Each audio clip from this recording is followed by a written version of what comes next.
这一期我们来聊佳能无反发展史。说起佳能的无反，很多人第一时间想到的是现在的 EOS R 系列，但其实早在2012年，佳能就已经进军无反领域，就是我们熟知的 EFM 系列。佳能的无反道路可谓是起大早赶晚集。时间线回到2012年，那一年的佳能风光无限，先后发布了 EDX 5D Mark III 600D 等一系列产品，在单反领域取得不少成就的佳能还没有完全被胜利冲昏头脑。佳能留意到了对手索尼在2010年推出的采用一卡口的相机 Sony Nex3 和 Sony Nex5， 进入了一条全新的无反赛道。虽然说当时的无反十分拉胯但保不齐，这新鲜玩意会来个技术飞跃，实现弯道超车。同样是胶片时代到单反时代弯道超车过来的佳能，自然也留了心眼。在2012年的7月 EOS-M 发布，至此佳能也进入无反的赛道。我们从卡口的规格能看到 EFM 卡口的口径是47毫米，法兰距是18毫米，基本上跟索尼的一卡口相近，你没听错，甚至 EFM 卡口还要略微大那么一些。你说不是故意的我都不信。回顾 EFM 系列的发展史，从2012年到2020年一共发布了10款相机，别的不说，更新频率倒是挺勤的。与索尼不同， EFM 系列发布的都是 APS-C 画幅的相机。 EFM 系列早期发布的相机太拉胯了，像 M2、M3 还有一个 M10， 这些我就一笔带过。时间跳到2016年，除了那个5系列的传奇 5D Mark IV， 还有一台以5这个数字命名的相机，就是 EOS M5， 它破天荒的搭载了最新的 DIG-IC7 处理器。有了新处理器和全像素双核对焦技术的加持，使得自动对焦的速度和精度有了大幅提升。M5 还支持 4K 视频录制，不过仅限裁切模式，并且搭载了内置电子取景器。这时的佳能无反才可谓是上道。这时离 EOS R 系统发布还有2年时间。2017年发布了 M6， 可以说就是去掉电子取景器的 M5。可谁也没想到，2年后，也就是2019年，没等到 M5 Mark II 发布，却等来了 EFM 系列的巅峰之作 M6 Mark II。它破天荒的采用的与 90D 同款的3250万像素 CMOS，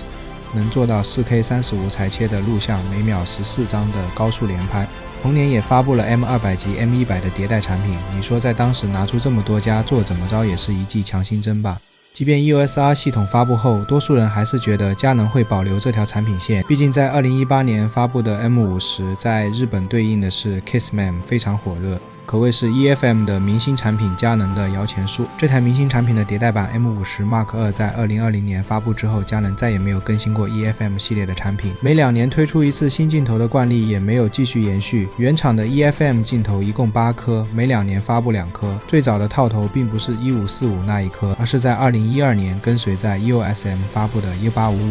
同年还发布了22毫米 f2， 也就是我们所说的饼干头。在2014年拓展了超广角镜头1122以及超长焦55200。2016年发布了能拍摄微距的28毫米 macro 镜头以及后来的新套头1545。在2018年发布了最后2颗原厂 EFM 镜头32毫米 f1.4 以及变焦镜头18150。佳能后期还开放了 EFM 卡口，使得更多的副厂加入进来补充镜头群，使用转接环也能转接 EF 的镜头群，可玩性还是很高的。如果说2020年发布的 M50 Mark II 给 EFM 系列画上了不那么完美的句号，2年后 EOS R 系列推出了 APS-C 画幅的 R7 和 R10， 直接把棺材板定死。随后 EFM 系列产品陆续在佳能官网上标示为停产， EFM 系列没有未来。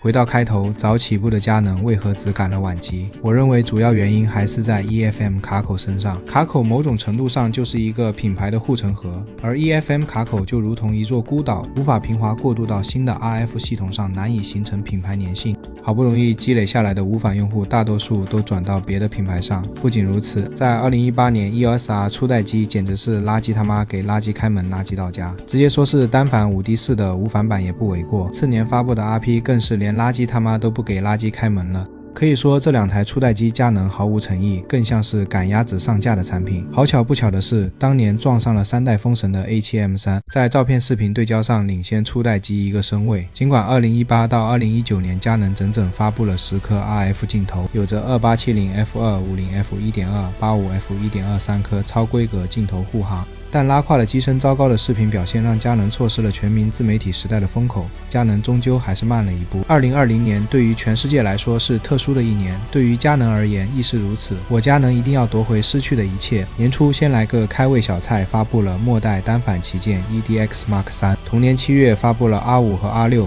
很多人不知道这3台相机其实是同一年发布的。R5 重塑5系列的传奇，搭载 DICX 数字影像处理器，像素高达4500万，能够拍摄最高20 fps 的连拍，并且支持 8K RAW、4K 120等高规格视频拍摄。一起发布的 R6 更是采用 EDX Mark 3同款传感器，带来了 5.1K 超采样、4K 60帧10比特422视频录制等功能。R5、R6 更是搭载了佳能第一代机身防抖与镜头协同，最高可达8级。虽说后来过热的问题成为相机圈的日常嘲讽的话题，但实际上过热成为后来大多数相机的魔咒，挥之不去。2021年 EOS R3 发布，专门为速度设计的一款方块机身，填补了当时 EOS R 系列没有速度机型的空档。R3 曾一度被认为是 R1 临时改成 R3 的定位，虽然搭载了佳能自研的被罩式堆栈传感器以及重现江湖的眼控对焦技术，但与对手索尼 A1 相比还是略逊一筹。从我个人的观察来看， R3 就是填补当时佳能无反产品线的空档，距离当时一系列的 EDX3 发布仅仅过去1年，还没到4年一更新的发布周期，昔日的小甜甜终究成为牛夫人。